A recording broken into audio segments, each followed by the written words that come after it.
Pangeo is an open, inclusive, reproducible, and scalable geoscience data analytic community.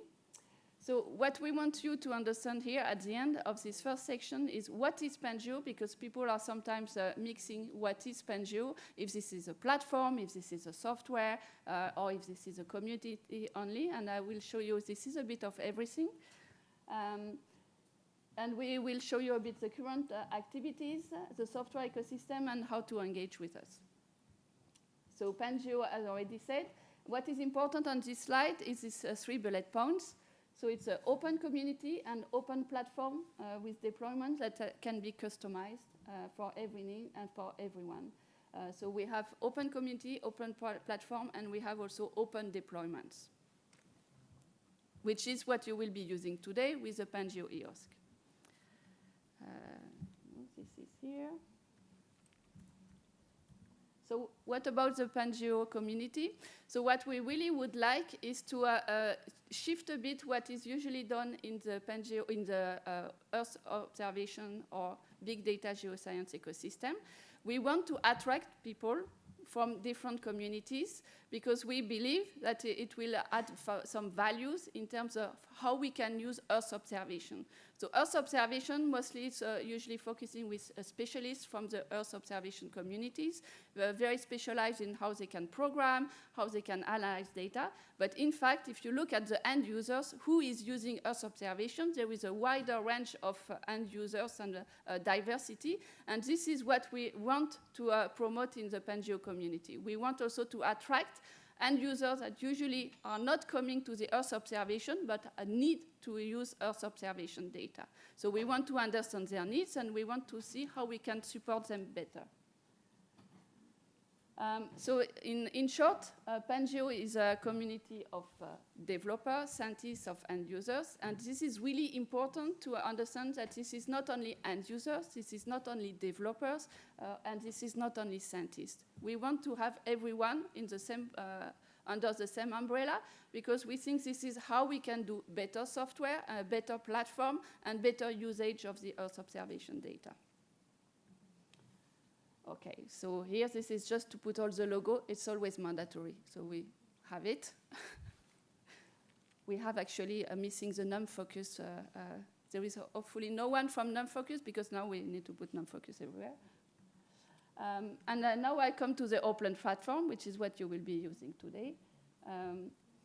So here the important message is this is scalable. And this is scalable because this is modular. You have different aspects in the Pangeo ecosystem. So you have the data model, you have the user interface, you have the scalable compute, you have the storage system, and you have the resource management. And in each of these modules, you can pick up what you need to build your own platform. And you have many different lower software packages you can use to build your own platform. And this is why it makes it possible to run it on your laptop. And usually on your laptop, you have limited amount of resources. But with the same interface, you can access and prototype. So this is very important to be able, for instance, to prototype with no cost. You can prototype your Earth observation pipeline. And once you have prototyped it, you can scale. So you can go on a platform with more resources without changing your code. And for this, if you have it on your laptop, usually you install a Pangeo notebook, very basic from the Pangeo community. This is already available. And then if you want to scale, you will have to put some more scalable compute, which is, for instance, on the right-hand side for Dask or Spark. We usually use Dask on the Pangeo EOSC. And this is how you can go from a prototype to a fully operational data pipeline. So this is how we deploy these different platforms on the laptop, on the cloud. So on the cloud, we can use, for instance, Kubernetes to scale, and we can have some Dask computes, and we have a Dask gateway on the Pangeo EOSC. But you can also do it on the HPC, and you can also have a Dask on the HPC, and you can also scale in the same manner. So on the, depending on the platform, you will have different resource management. What is really key and fundamental to all these different platforms is what you have on the left-hand side, which is here. For the data model, so most of the data model on the Pangeo ecosystem is based on X-array. And this is what we use as the basics, and this is also what we will see today. And in terms of interface, we like to have the interactivity with the Jupyter ecosystem or binder, but we can also have for instance, when we run on the HPC, we run the same kind of prototype we have done on the laptop. On the HPC, you can transform your Jupyter notebook into a fully Python code, for instance, and running on a large HPC. And that's it. You can interrupt me at any time if you have questions. Yeah. So the idea is you can deploy it anywhere and for everyone. Here, this is some example of deployment that are available. And what we are focusing here now is more on the cloud aspects, because we think this is where we can engage with a wider and more diverse crowd of end users, because it's a low barrier entry, because we can give them a username and password and they can try it out. They don't have to deploy anything, because sometimes for some end users, even installing some packages on the laptop or even deploying a Docker container can be complex. So here we will provide a fully deployed platform for free of charge, which you can always try and use, even for your scientific development. And that's it. This is a Pangeo EOS platform, which we have deployed on EOS. So what is EOS? EOS is a European Open Science Cloud. This is an umbrella where you have different providers, and they can provide different types of platforms and services. This is mostly for researchers in Europe. But in fact, we see that in practice, you have users from everywhere, because when we collaborate, you collaborate with people from everywhere in the world. So if you have collaborators, you can always invite them to use the platform. So for instance, in Pangeo, we work a lot with US or with Australian, and they all have access to the Pangeo EOS platform. And that's it. Important to note this deployment is done through different European projects. So this is why this is free of charge for all the end users, and this is to be operational for all the researchers. In terms of authentication, so you will access a platform. We gave you some instruction on how to set up. We usually suggest to use ORCID identifier, which is a unique identifier. And the reason we say that is if you change institution, you keep it. So it's a way to have access to the platform independently of your organization. And I can tell you it's very useful. I changed 1 year ago. I still have access to the same services, because I use the ORCID identifier to authenticate to the services. What you will be using is slightly different when you use a test user, but this is the same principle. This is a same kind of authentication. And I think that's it. If you want to join the Pangeo community, there are lots of showcases. So people, if you also want to showcase what you are doing, you can fill a form, and then you will have a slot where you can present what you do, and it can be an end user showcase, it can be a developer showcase, it can be a scientific showcase. Everything can be covered. And all the presentations are recorded, and they are available online, so you can check them out afterwards. So we do everything open source, including this training material and the slides. All are CC by 4, and the code are MIT licensed normally. And that's it. So in summary and in short, what we want to introduce for Pangeo, a very important aspect is there is no vendor lock-in, no credit to use, especially very important when you do prototyping. So you can prototype free of charge, and you can start scaling. You don't have to use any credit. It's easy to start, especially when you use an available deployment. And we also, as Pangeo, try to team up with other initiatives. So if you also have an initiative and you would like to team up with the Pangeo ecosystem, come and talk to us. For instance, we are doing this training also with the OpenAO people, and I think it's very good synergies, because they have a lot of available training material, and we can promote each other. And at the end, this is beneficial for the end users and for the Earth observation community. And that's it, I think. Thank you. Any question on the presentation?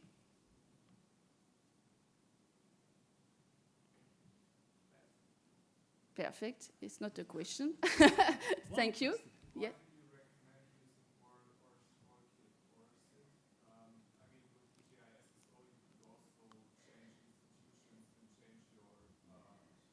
Yes. So why? Because usually when you use the ORCID, you are identified as a, you can also register some of your research output automatically. Yeah. And you're right, this is something I haven't mentioned. It's probably not important if you are not evaluated based on what output you are creating. But otherwise, if you are evaluated as a researcher or as a research engineer or research software engineer, usually you are evaluated on your publication or presentation or Jupyter notebook you create, etc. And it's more easy to register. But otherwise, you can't use any of the... Is there a possibility to directly get an EOI for your code, technically? in some of your services, yes. But we can discuss it later. Any other questions? So let's try now. This is where it's coming, the fun part. Let's go back, oops, here. Do you all have access to this page? Yeah? So if you... Yeah. So if I go back to the HackMD, who doesn't have access to the HackMD? Everyone has access? Yeah. So if you go below here, you have this course material. And I was showing this introduction and overview of the Pangeo ecosystem. Now we will use the platform in itself. So you have some instruction below. And who has registered to the Pangeo EOSC? Whoa, I'm impressed. Actually, I'm really impressed because usually you have much less. So if you have a user account, you should be able to log in already to the platform, which is here, the address. So if you have the HackMD, you can scroll down a bit and you can click on the link.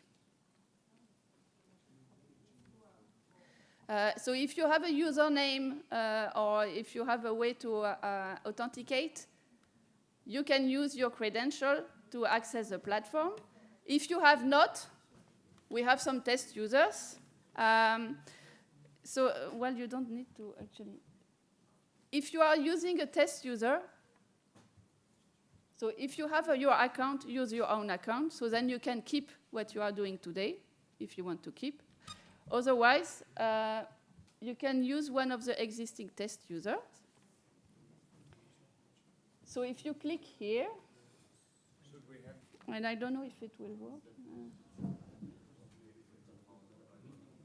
When you click on the platform, it says this. You have this small button, sign in with EGI check-in. Then you click on it.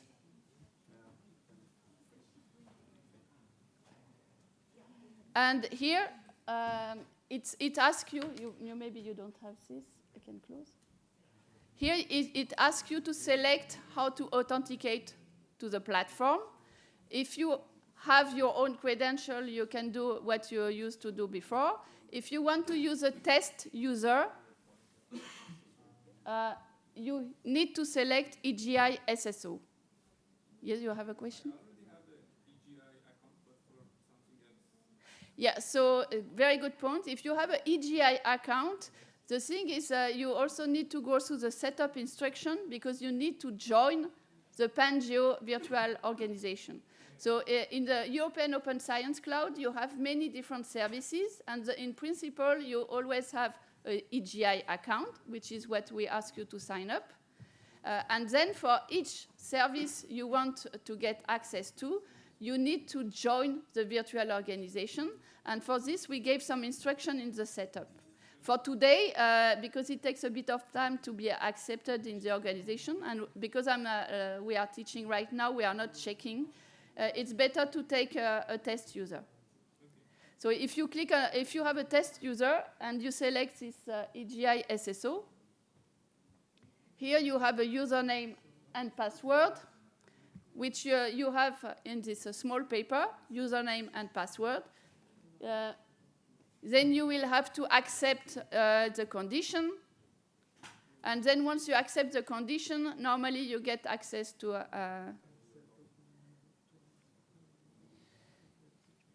so it will take about between 5 and 10 minutes, usually from experience, when we get access to the platform. But if it doesn't work, you can get another paper. Normally, we have enough. Yeah, so we still have like 20, yeah. 15. So if it doesn't work, you can get a new one.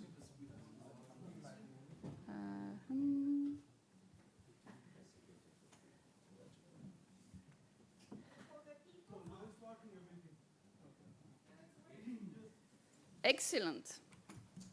Also the power. Yeah. Okay, where am I?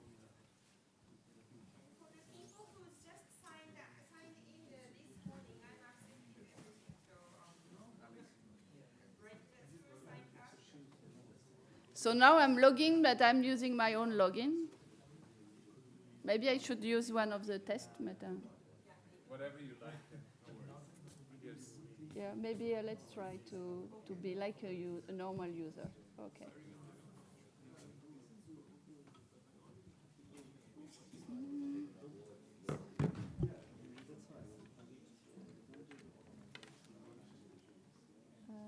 Stale state.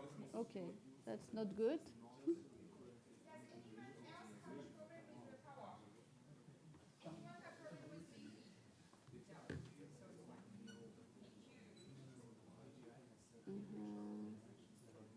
Okay.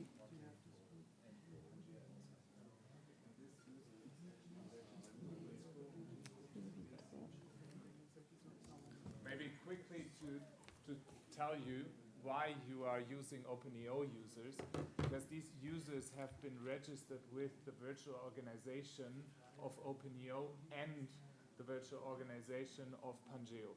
So you can use these users for both virtual organizations within the EGI as a single sign-on.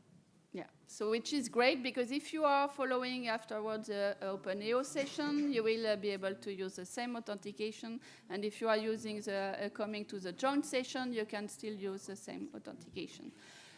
If when you go and enter your credential, at some point you will have this kind of things because you use your own credential.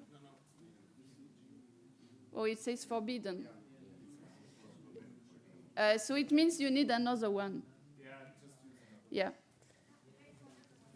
Yeah, so here you have another one. Because we have accepted, but some were not fully accepted yet. Yeah, so if you have a 403 forbidden, it means it has not been accepted yet in the virtual organization, and we have other. You want another one? Okay. Yeah. Yeah. So who got this? Oh, you are the only one. Oh, no, okay. So when you have this, you can choose a Pangeo notebook, which is the one we have used for testing. Just to, very quickly, the other different server option, if you use a ML or this PyTorch, you have a GPU. It's not the most powerful GPU, but it's really good for prototyping. And this data science is mostly used when we do Julia or R training material or training events. So here we recommend you select the Pangeo notebook, which is also if you use a Docker container from the Pangeo community, this is what you will get.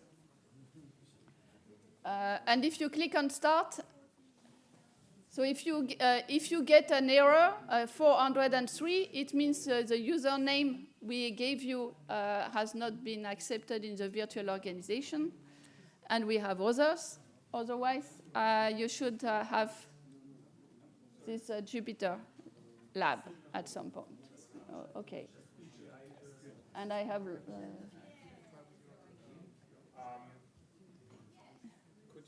Could you show another time how you log in so everyone can see how to join through the EGI SSO button? Okay.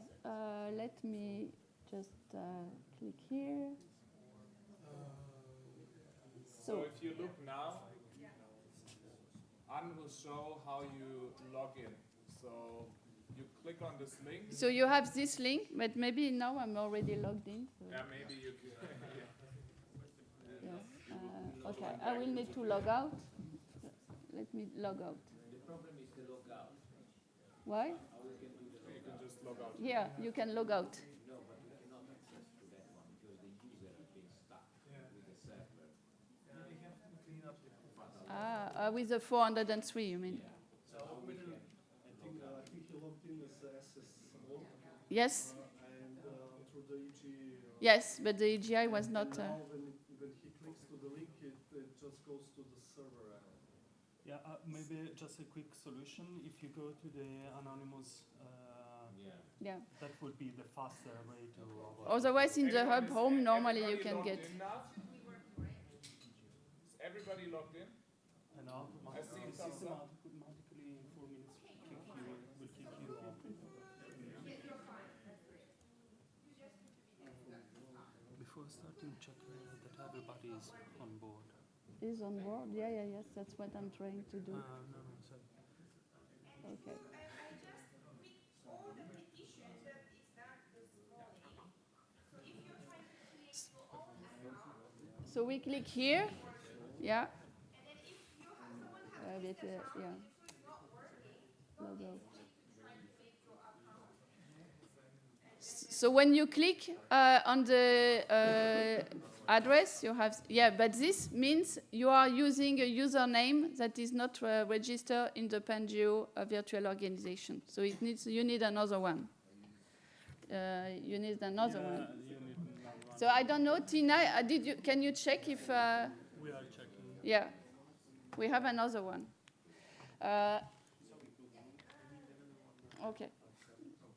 Yes.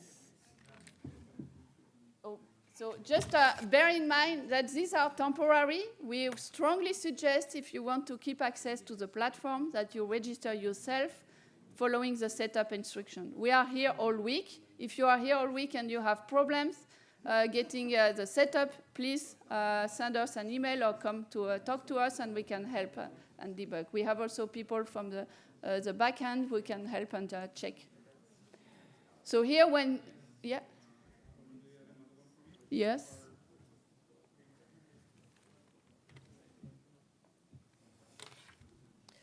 Okay, just last, if it doesn't work afterwards and we still have pending issues, well, we have like 2 more, or 3 more, 2 more, yeah.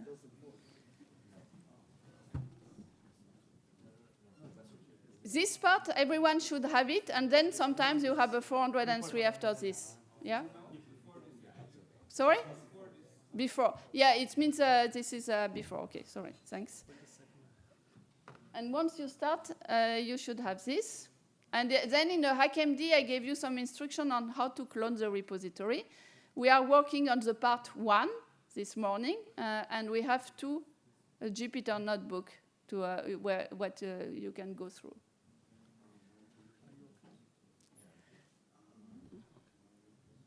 So who has a Jupyter Lab like this?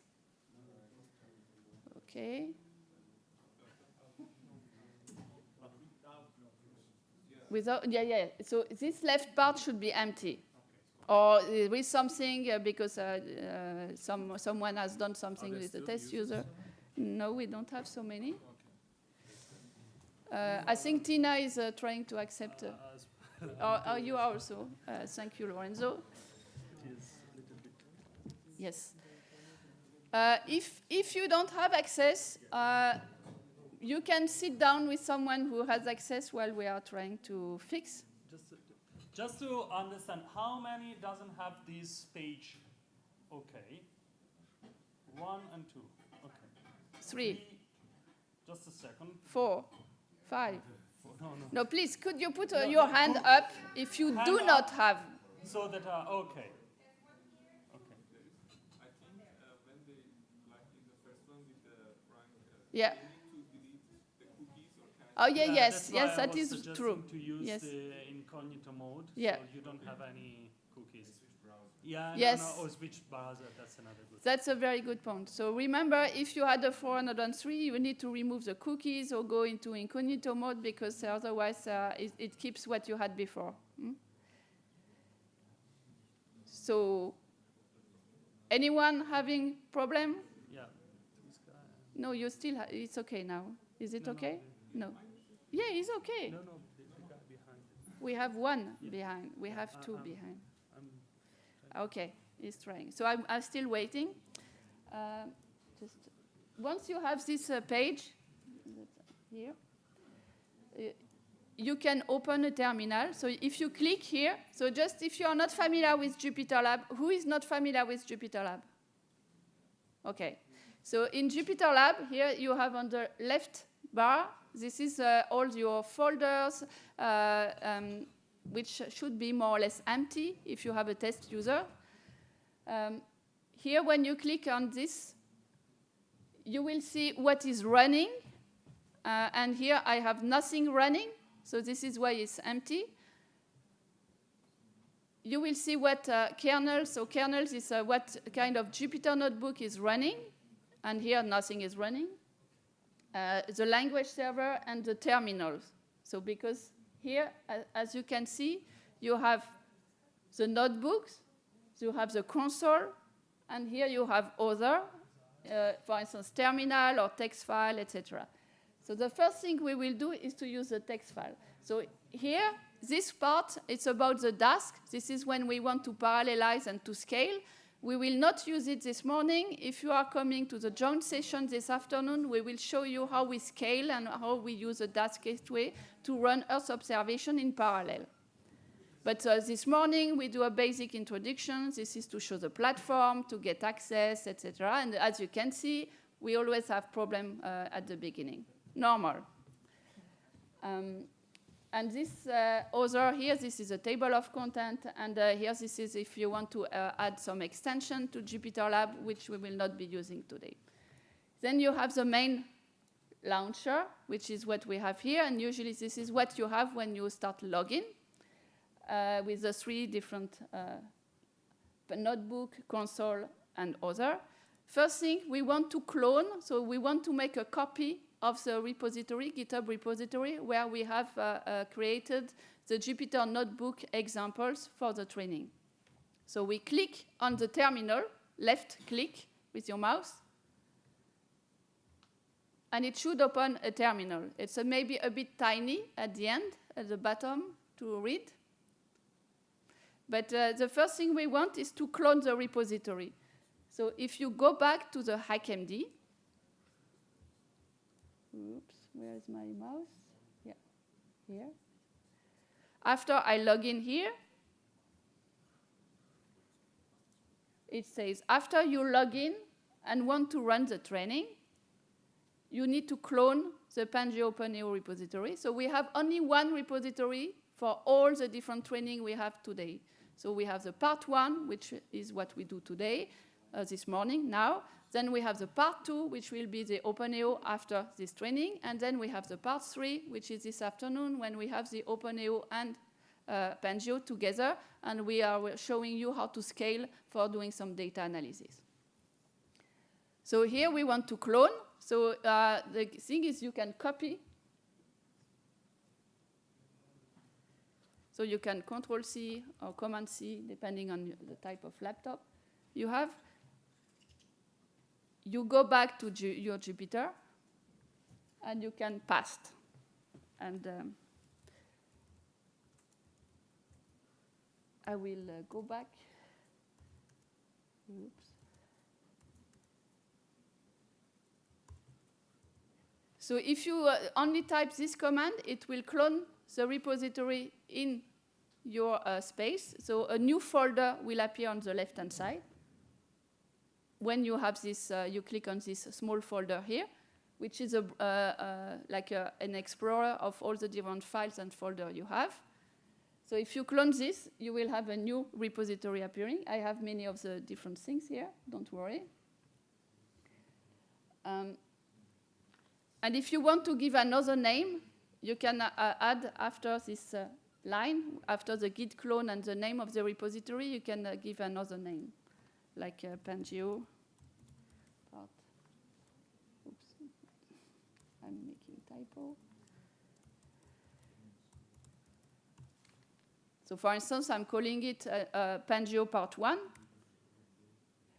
So it means it will clone, so it makes a copy of the repository on GitHub on my local computer, but it's not my local computer here. It's a Pangeo EOSC, so it's on the cloud. Yeah.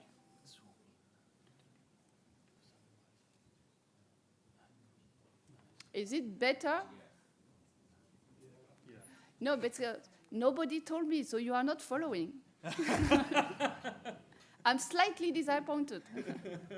Yes? So now we have access to your cloud. Is this just because this is a tutorial session, or is this a general offer of your services? So it's a general. So you have, if you are using the test user, it's only for the tutorial. Because we are using this test user, and actually this is OpenEO are offering this test user for the session. Then if you want to use a platform afterwards, it's free of charge, but you need to register yourself following the setup instruction, which is very similar, which is actually what we have in the setup here. And if you want to use a Pangeo EOSC, is this one, and you have to follow these steps. Okay, this is what I did. So now I'm actually using your services then. If you are using your own username, then you will have it for until we don't have the platform, but we are planning to keep the platform free of charge as part of the Pangeo EOSC. So this is where I'm now, is like Yes. my home directory? That's your home directory. It should be empty at the beginning, and then you clone the repository, and everything you do, you will keep it because this is your own account. We have, yeah. And it will, the environment will stay if we log out and log in again? Or Yes. it will be erased? No, it's not like for the ones that are used to the CDSC, they have a sort of kick out system. After the 8 hours, they will delete the URL. That's not the case. It will stay. Remain. It will remain. Yes, but So- bear in mind, I think there's some cleaning of the environment sometimes. If you are adding packages, no? I'm not sure. No, about the packages, I don't think so. Okay. No. Because, In the CDSC, that's the case. Yeah. After 10 hours. no, I mean, here I'm running for things for, you see my folder is full of things, so I'm using it also for my own research. So once you have this, you cloned it, you can change directory and you can go. So now if you click here, you can hide the Explorer. So you have a larger window. Then I can go to Pangeo, how did I call it? No, I'm not capable of doing a no, what? Oh, Pangeo part 1. CD Pangeo part 1. Yes. So if I change directory to the Pangeo part 1, here I can browse the different files. So it's a mirror of what we have on GitHub. And here with the terminal, is it too small still? You can see the different folder. Oops. And you can browse exactly in the same way here. If you go to this panel, you can browse. So I have a lot of things. And I have the Pangeo part 1. Any problem to access this? So did you clone the repository? Yeah. But did you add a name of the folder afterwards or not? So it can appear either at Pangeo part 1 if you did like me, or it can appear as Pangeo, OpenEO, BiDS'. So you should have a folder here. I think the folder is only part 1. Yes, that's normal. I have a lot of things. No. In my case, it's only part 1. There is no Pangeo dash part 1. Oh yeah, but because it depends how you what name you put when you clone. But if you double click on it, do you see that? Then it's perfect. So it depends on if you choose a different name, it will appear on your left in this bar. In the Explorer, you will have different, yeah. So then here, you have a folder called tutorial, yeah? If you click on the folder tutorial, so you have different folders. Then you have part 1, part 2, and part 3. So part 1 is what we do now. Part 2 is what we will do later with OpenEO. And part 3 is what we do this afternoon with a joint session.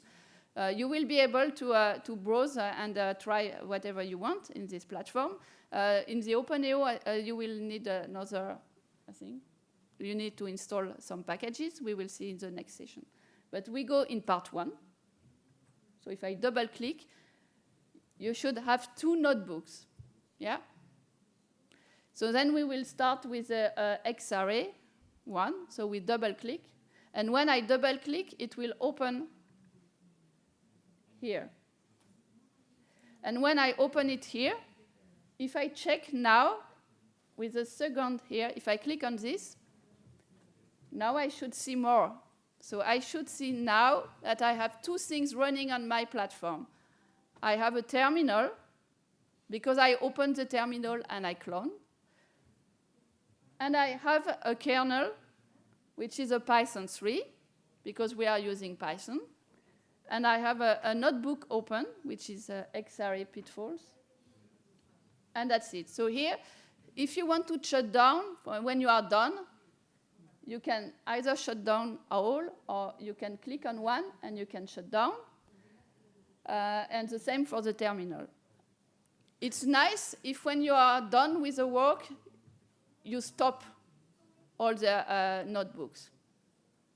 It's not like mandatory, but everything you leave open is using some of the resources. Bear in mind, this is cloud resources. Even if you are not paying, you are using resources. So this is nice for others. If when you are done with the job, your job, you close and you log out. Now, if I click on this again, I should see all the notebook in full page. Do you have it? Yes? Good. So now, if you want to run the notebook, if you are not familiar with Jupyter Notebook, we always talk in Jupyter ecosystem about kernels. So when we talk about kernels, we mean what kind of, like for instance, programming languages we are using.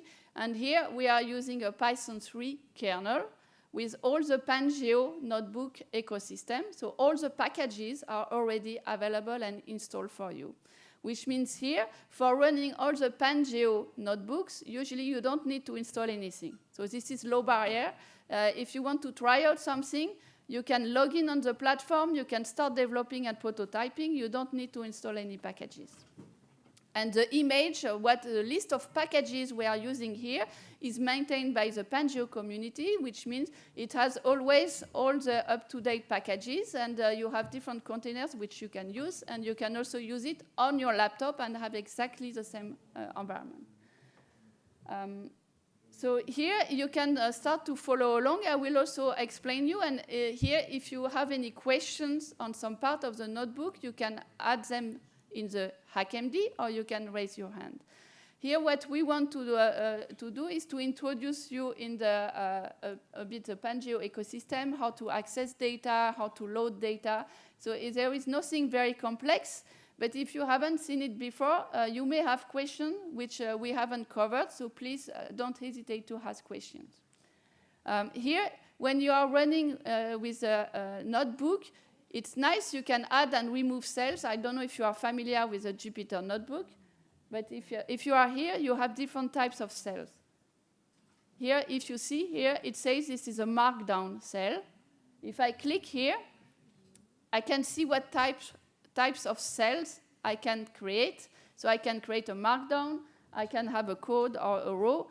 Usually we use code, which is Python 3 here, with all the Pangeo ecosystem packages, or Markdown, and the Markdown is mostly used to edit and make a nice flow and something nice to follow. So you can add cells here if you want to add some new code. When you want to run, when you prototype in the Jupyter ecosystem, you can add some code, you can execute, and at some point it can be a bit messy because you don't know in which order you have executed all the cells.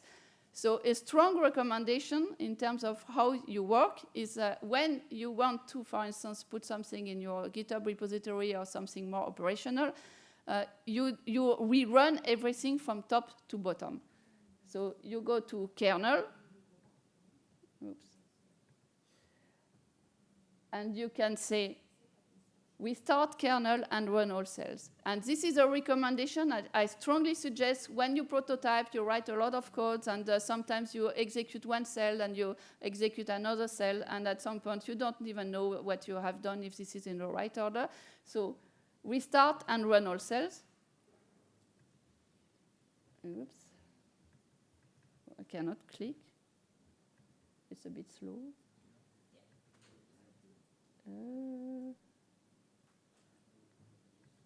My internet connection is slow, I can see.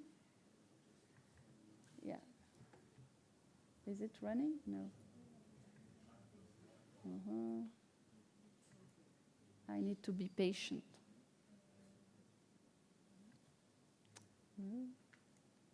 Do you manage to run? Good.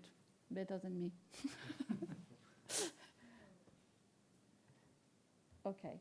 Yeah, so usually you get this message. Do you really want to start? And you say yes. So here it will rerun, and this is a good way to understand if your notebook is running properly or not, and then you can share it with someone. So it's a recommendation. So now let's look step by step at what we are doing.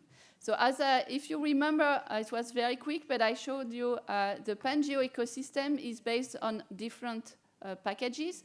And for the data model, one of the basic data model we are using is based on xArray. So xArray is a Python library. So most of the time when we want to open a data file, we will use xArray. So xArray, it's not parallel yet. We will see that when we want to add some parallelism, we will use Dask on top of xArray, which is what we will do this afternoon. Right now, we do some basics. So when we want to access some data and have access to this Pangeo data model, we are importing xArray, which is what we do here. So we import xArray. And because we are a bit lazy and we don't want to write xArray all the time, we import xArray as xr, which means every time we will call a function from xArray, it will be called xr.something. And if you here do a xr dot and a tab, you can see all the different functionalities you can access from xArray. In this example, we will fetch some data. And the first thing we wanted you to fetch some data that are stored in a repository.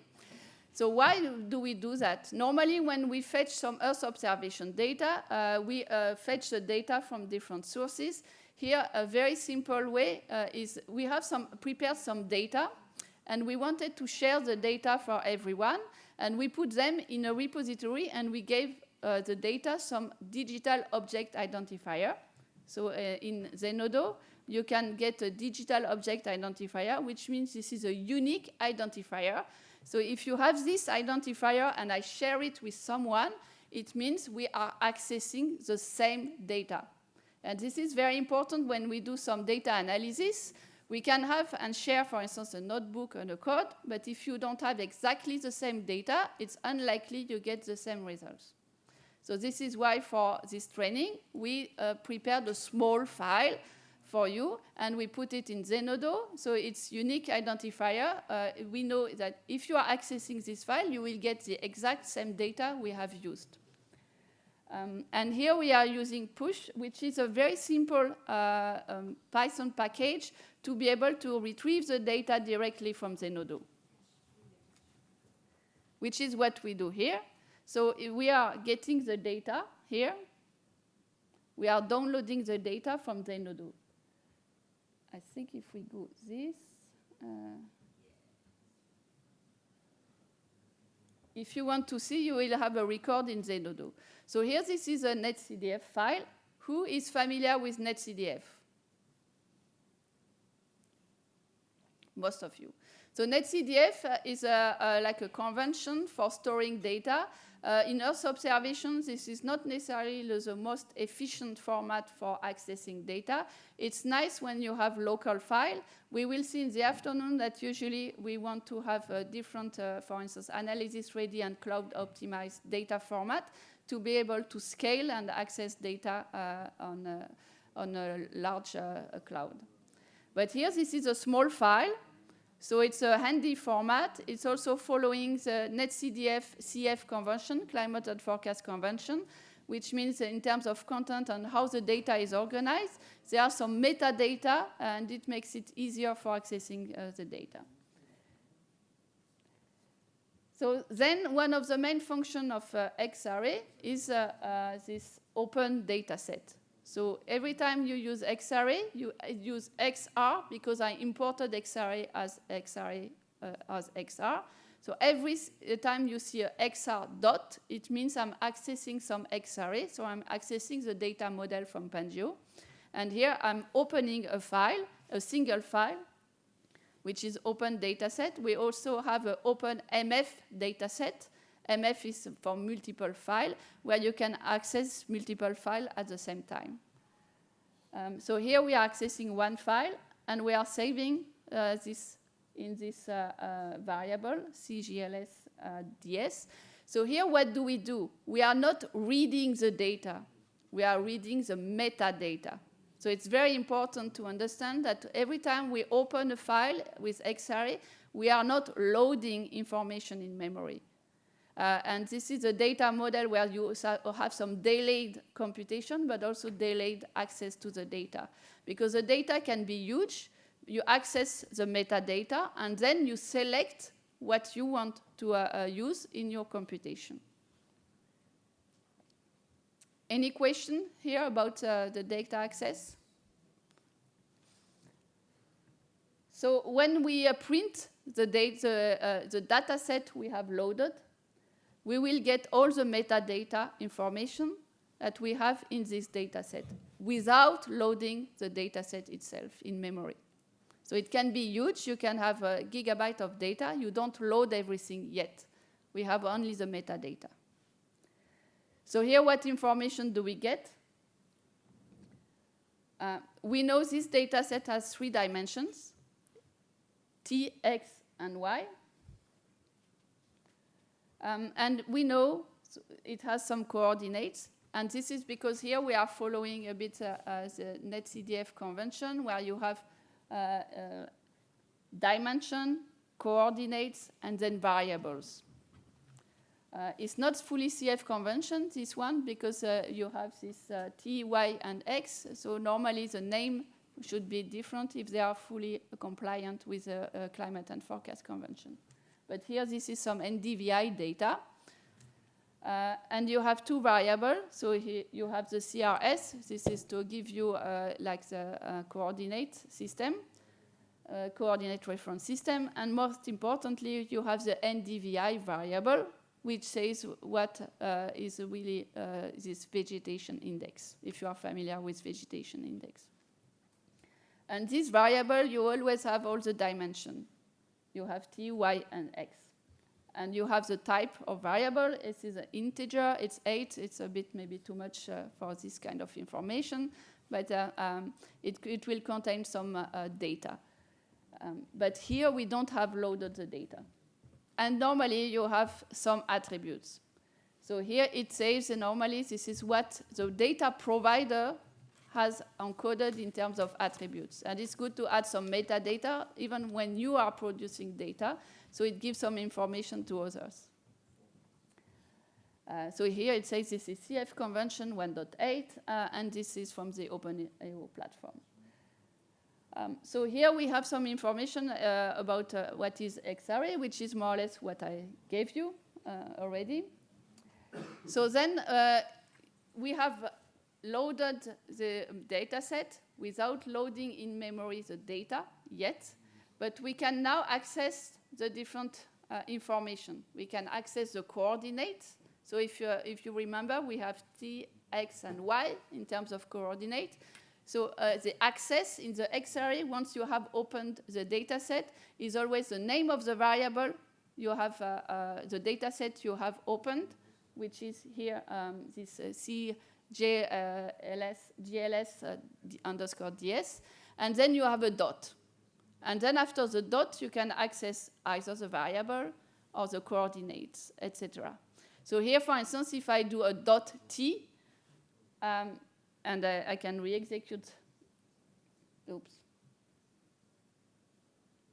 Yeah, so here it's not running, obviously. I need to rerun. I think I have been inactive for too long. It's so slow. Let's start from the yeah.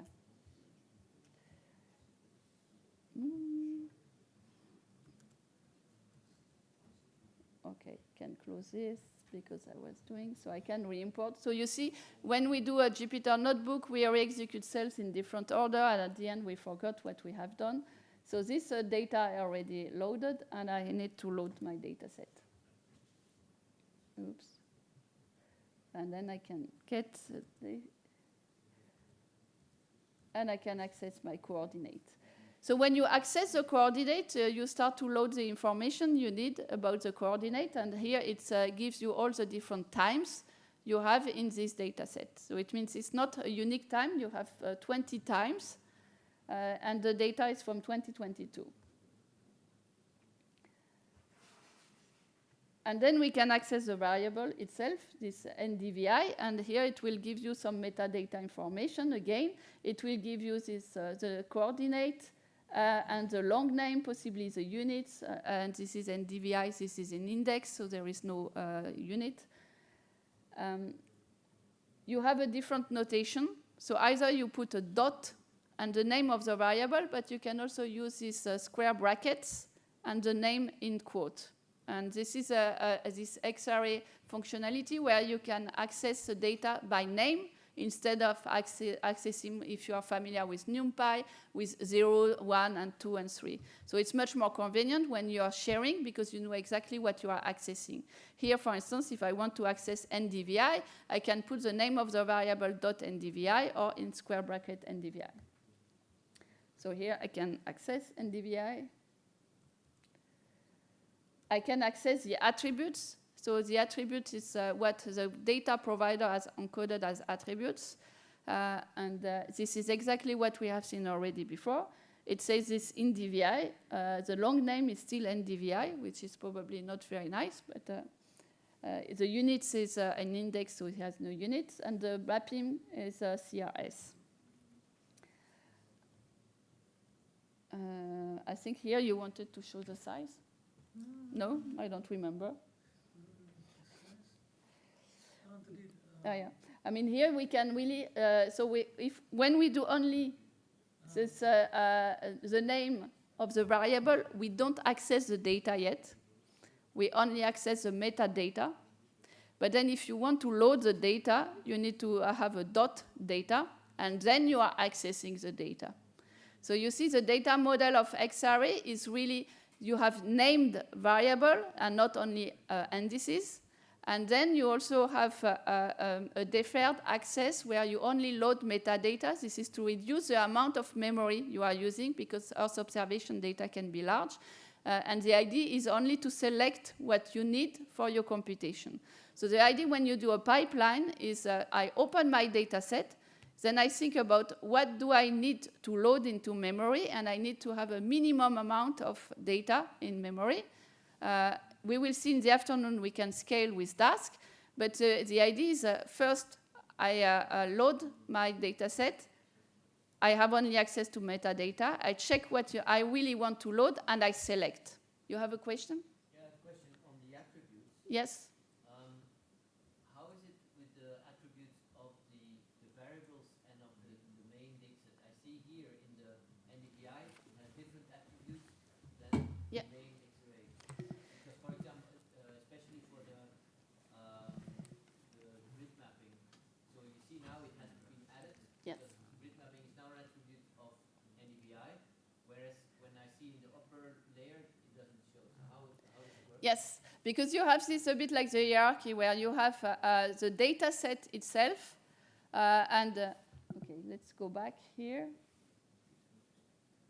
in the metadata. Yeah, so here this is a data set, you see, xarray.dataset.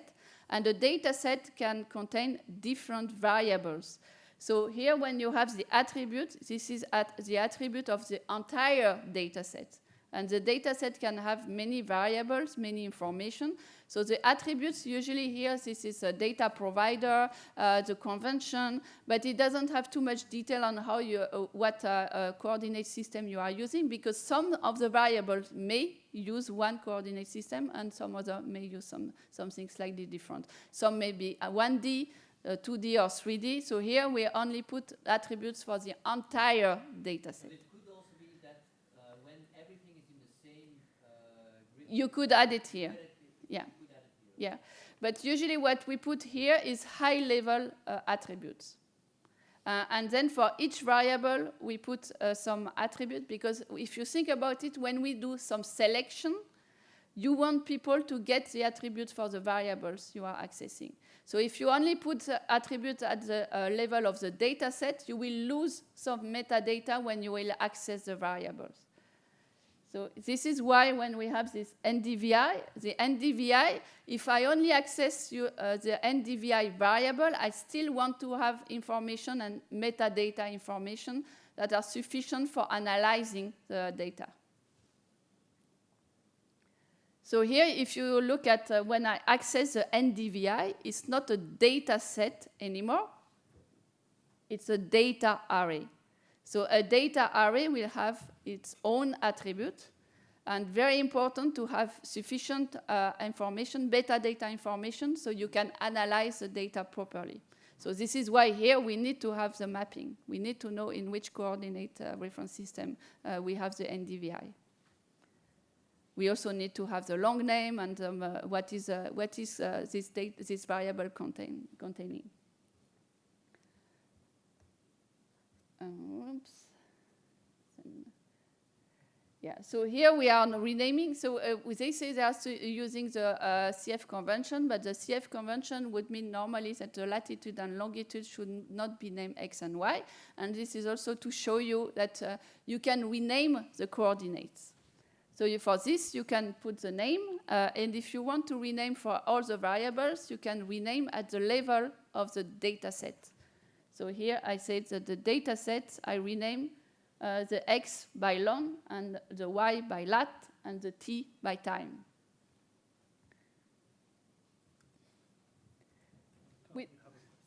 Oh, sorry, yes. What happens if I have different data arrays that all have X and Y, and I start renaming it at the data set level? So this, inheriting that? yeah, this is exactly what we have here. So here, everything I do at the data set level, especially for the coordinate, is of course propagated to all the data array, because they all have this coordinate system. If I have different arrays, Yes. I guess they all have X and Y, because that's fundamental. Yes, they all have X and Y, but now they have all lat and long. Yeah, but not all of them might have been lat and long originally, because I could have different. Yes, but here this is like the CF convention. says the coordinate you have at the data set level is the coordinate you are using in your variables. So all the variables have to use the same coordinates? Yes, yeah. But some can be 1D, 2D, and 3D, as some can use some of the combination of the coordinates. The coordinates have to be the same. The coordinates are the same. This is a X-array model. So here what you have, you can have more dimension. Some variable may use some combination of this dimension, but in the coordinate aspect here, all the coordinates are the one used in the data variable section. So here it means because I rename, I have all the variables, data variables, they have now the rename variable. And now this is where we select. If you are used to NumPy, when we use NumPy, we use this square bracket, and we are accessing like a NumPy array with indices that are numbers. You can do the same here with X-array. But this is very inconvenient, because when I access 0, 100, 100, do you know where we are on the map? We don't. At least I don't. I would need to check. So this is why in the X-array model, we don't access by this NumPy indices. We are accessing by the value of the latitude and longitude and the time. So then it's much easier for someone reading to understand where you are on the map. So when we do, so here we can do slicing with indices, same as the X-array, but otherwise we use iCell or cell. So if we use this iCell, we do exactly as we did with NumPy. So I is for indices. So when we do a selection, so we use a function iCell here, I can first specify which attribute, which coordinate I'm accessing and which indices. So it's a bit like the NumPy, but at least I know that I want the time equals 0. I want latitude equal 100, so I still don't know which value of the latitude. Is it 49 degrees? But I don't know. This is 100 in the array. And the same for the longitude. So we use very often iCell for the time when we are prototyping. So I use very often iCell time equals 0 because I want to access the first time, and I don't really care which time I'm accessing because I'm prototyping. But for the latitude and longitude, I very little use these numbers because I have difficulties to understand exactly where I am. I need to do some computation. I need to know what grid I have, etc. So what I usually do, so here you can do this, and the difference is you are getting a new data array. Still, you only get the metadata information, so I don't load anything in memory yet. But you see, it means I'm preparing to access a small amount of data. And instead, I can use this X-array with the value, the time value. So it's much easier to access. Instead of saying I want time equals 0 or 1, I say I want to select. So here I don't put iCell, I put cell. And I say I want to select the time, but I want this particular date. And I can also have, if I want to take the nearest, or if I want to take a range, so I can access different portions of my data set. And this is what we are showing here, especially very important when we're accessing latitude and longitude, because sometimes the values are not exact. And if you put a dot cell, you need to put the exact value. So usually we put a value and we say what method we want to use to access. Is it the nearest, or is it a different algorithm? There are a few algorithms you can check in the documentation. Sorry, yes? Did you refer to the center of the interval in X and Y, or the cell, if you want, or It corresponds to the value of the latitude and longitude, and again, it will depend of the coordinate. So the value that is encoded in the coordinate array. or a cell, but that could be So here it depends how the person has, it depends on the data provider and the convention. If the latitude that is put in the coordinate is the center of the cell, then it will be referred by the center. But if this is the corner, it will be referred to the corner. So again, this is why it's very important to have, for data provider, to put sufficient metadata to understand how it is encoded. From that, it depends whether the nearest will be within the cell. Exactly. Yes. Yeah. Exactly. So this is why I spend a lot of time showing the metadata, because this is crucial to understand how your data is encoded and how you're accessing the data.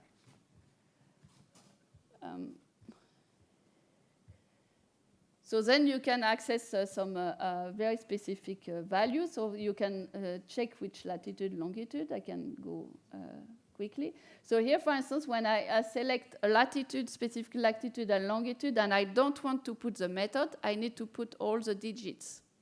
And it can be tricky because sometimes it depends on the encoding of the coordinates. So not really recommended to put this. It's better to put a method. You can access a slice. Do you have any question on this part, on the accessing? So in terms of principle, is you open the data set, then you select the region of interest, what you want to use for your analysis, and then you will only load what you need for your analysis. So here we give you an example on how to plot. So X-array is combined with, can we use also matplotlib? And because we are using this convention for the coordinates, usually if you have the latitude and longitude and the time, it can already make some plots directly on a map. So for instance, as I said before, the I cell is very often used for selecting one time. So here I can say I want to select one time, 0, because I don't really care which one. And then I can plot. And then if I plot, because there is a convention, and this is latitude and longitude, I will have already a plot where you have the coordinates and latitude, longitude, and you have the values. So very simple to plot without having to do much, only writing dot plot. So here, when I put the dot plot, I put a different color map, but even if you don't select a color map, you will have the default color map, and you can still visualize. So later, we explain you how to do some mathematics. So you can use exactly, X-array is very similar to a NumPy. So you can do some computation. But again, if you do it at the level, for instance, of the data variable, you don't have to load everything. You have selected, you make your computation, and then you can plot or you can save.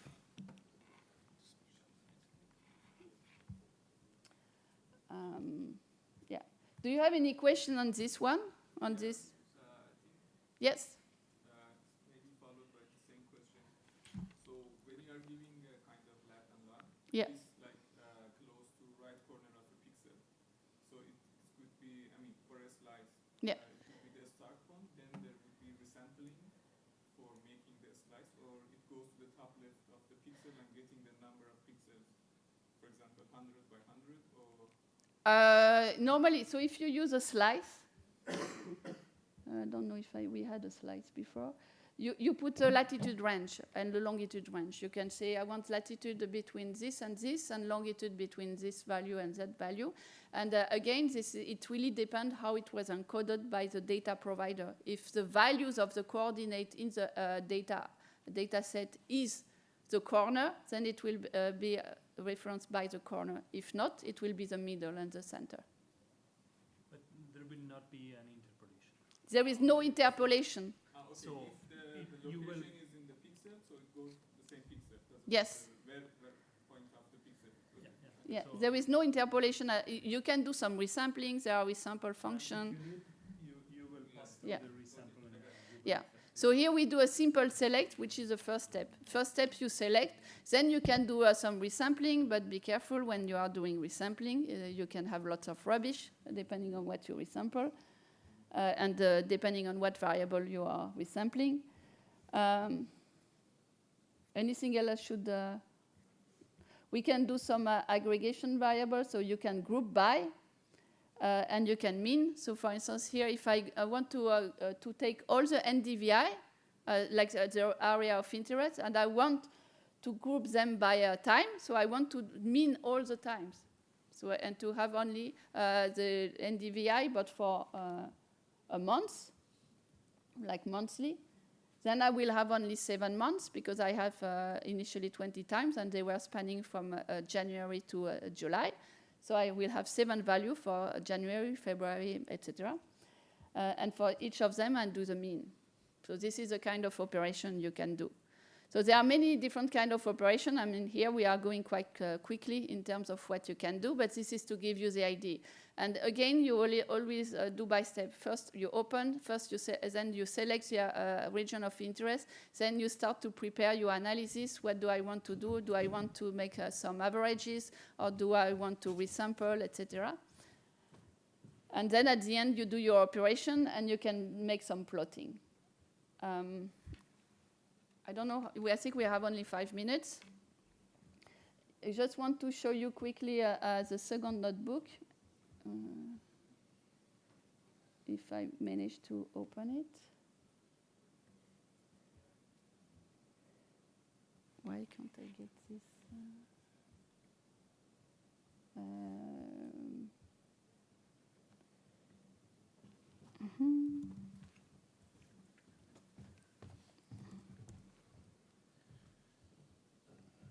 Yeah. I'm stuck. Yes. Yes. Yes. Yeah. Yes.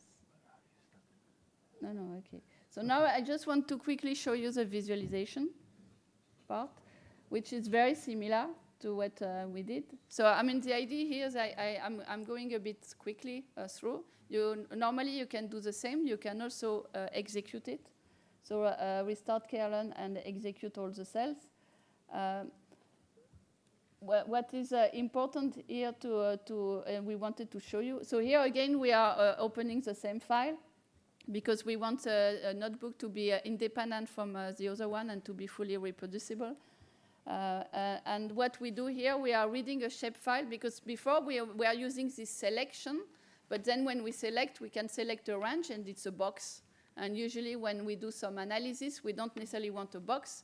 We want to follow a specific shape. So here we are showing you how to crop your initial data following a shapefile. So you have a shapefile saying, for instance, here we want to get the data of a region of Italy, and we can only get the data over this region. So for this, we will use a shapefile. So we are using GeoPanda to access the shapefile. Who is familiar with GeoPanda? Yeah. So you. I got the error for the first part. Which part? To import. Which import? You got the error because it could be that you have Which part? at The reading the netcdf file. the netcdf file. Sphere. Mm. That get paid for the site. Okay. Don't know. Does anyone else getting an error? Okay, we have two. We can check it afterward. But here the idea is we are using GeoPanda for opening a shapefile. So you can also open with GeoPanda a smaller file if you have saved it. Here we are using the shapefile. And here we will access one region of Italy, and we are cropping. So here we are showing you how to crop the data, and something when you crop, you need to be in the same reference system, because otherwise you don't crop properly. So this is what we are doing here. We are getting some shapefile, and then we are selecting which region we want to crop, and then we are putting them in the same coordinate reference system, very important, and then we are cropping. So this is what we do here. Then we can crop, and for this we are using this .rio.clip. So we have here a polygon, and we are specifying the coordinate reference system, which is a specific lat-long reference system. And then here we do exactly like a select, the dot cell, but with a specific shape, so which is much more important normally when we do some analysis. But the same principle, we open the file, we crop, so we select only the region of interest. And here we are showing you again how we can plot, but we have seen in the previous one with using matplotlib. So you can see now we are only plotting, so we have only data on a specific area, which we have cropped with a shapefile or with our GeoJSON or whatever we have read with GeoPanda. Yeah? Does it have to be in the right proportion, or will it be transformed on the fly if it's not a... So you can so what we did before, at the bottom, we read the data file in GeoPanda, and then we put the data in the same coordinate reference system, then in the X-array. But you need to do it. Yeah, you need to align it first. Yeah. If both are already in the same projection system and they need to be, as we did, Yeah. why do you still need Yes. to put Yeah. it there in the clipping? Yes. It knows it from the data set. Yeah, it should, but it doesn't. Yes, I agree. So we also always need, even if they are in the same reference system, we always need to specify and pass it and say, yes, this is the same reference system. Yeah. I'm pretty sure in the future it could be improved in terms of how we code. Then we are showing you how we can use HoloView. Are you familiar with HoloView and HVplot? So this is interactive plotting, which means it's exactly like Matplotlib, if you are familiar with Matplotlib, but this time this is more interactive. So you can go and you can see the values. It can be, so it's exactly the same as before, but we are using this. Yeah, so we are importing HoloView and this HVplot X-array and HVplot Panda, and then we are plotting. Instead of the dot plot we had before, we replaced dot plot by dot HVplot. And here you can pass some parameter with the width and height, but we can do something similar with Matplotlib. And then you have an interactive plot instead of a static plot with Matplotlib. And it can be nice if you want to do some dashboard. So if you want to put to end users a dashboard where they can browse and they can see the values, so they can get the exact value of NDVI at a given latitude and longitude, browsing the map.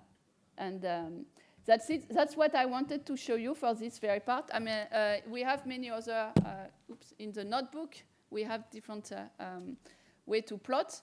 But as an introduction, we wanted to give you an overview of what you can do with an emphasis on the X-array data access. Any questions? Yes? What's the reason to use HoloView instead of, for instance, Plotly, which are the frameworks for interactive? Instead of Plotly? Yeah. There is no reason. It's well integrated in X-array first, and second, Plotly sometimes you have some paid and you need to register. Well, here you don't have to. You wanted to say. If you have a time series, you will have a bar by which Yes. you can select the specific time, and the HoloViews Yeah. automatically will Yeah. compute Like here. the image that you want visualized. So you can have some ads on it, and it's much smoother than using Yeah. Matplotlib. So here we do this with So one I started from Matplotlib, and then I definitely of abandoned it. Plotly, you mean? Matplotlib, Yeah. Plotly. Time to time, to do quick stuff in prototyping, I still use Plotly. But if I have to present something or to show something or to analyze data, it's much better to engage with the HVplot. Let me introduce as. No, we are done, and so now if you have more questions, you can add it in the HackMD. We will answer to your questions. Now we have the OpenAO session, but before We have Ryan Aberneth. you didn't train him. No, it's my fault. international Pangeo group in the US, and he is the cheerleader, as he defined it himself a few months ago, about Pangeo, and well, we are more than welcome